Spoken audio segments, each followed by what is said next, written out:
So as we want to count elasticity, so we have to build a model. Let us assume we are going to build a demand curve. So this is the demand curve where P is in the vertical axis and Q in the horizontal axis.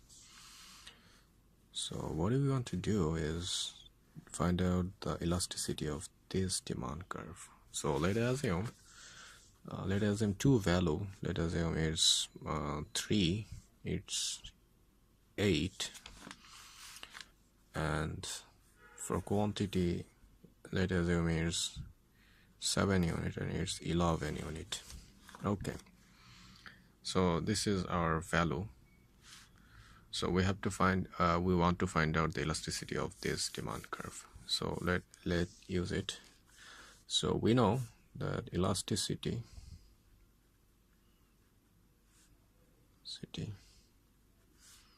or ED equal ED means D for demand, so we use D equal percent DA percentage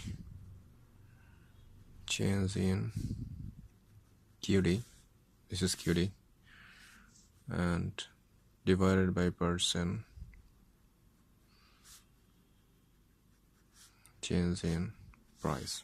So this is our law to find out the elasticity of demand. So let's elaborate it. So in this case, percentage change in quantity demand, this means this is the percentage change. So our law is del Q by Q1 into 100 and divided by del P divided by P1 into 100. So this is the law if we want to elaborate this.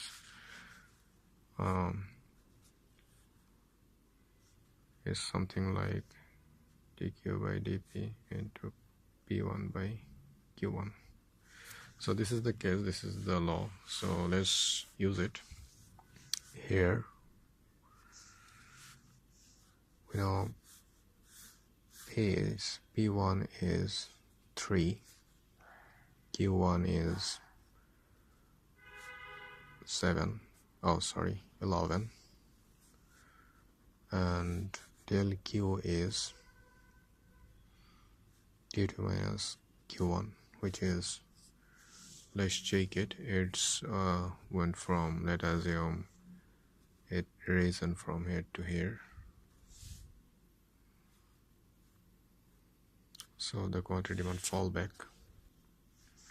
Okay, so P1 is 3, Q1 is 11, P2 is 8, and Q2 is 7.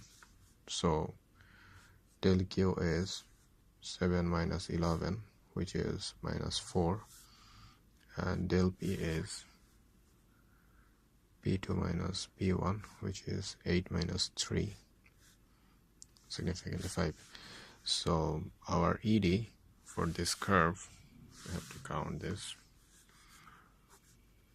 del Q by del P into P1 by Q1. So del Q is minus 4, del P is 5, P1 is 3, and Q1 is 11. So this is the case. So if we want to count it,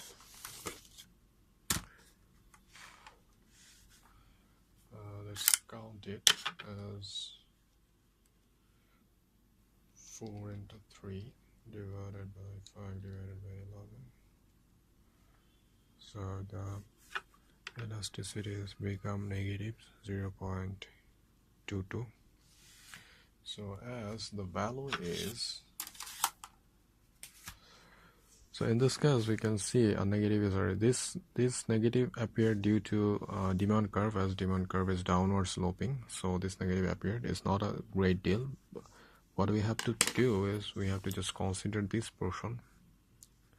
The value is 0.22. It indicates that our appeared ED is less than 1, So this means it's an inelastic demand curve. Inelastic demand curve. Okay.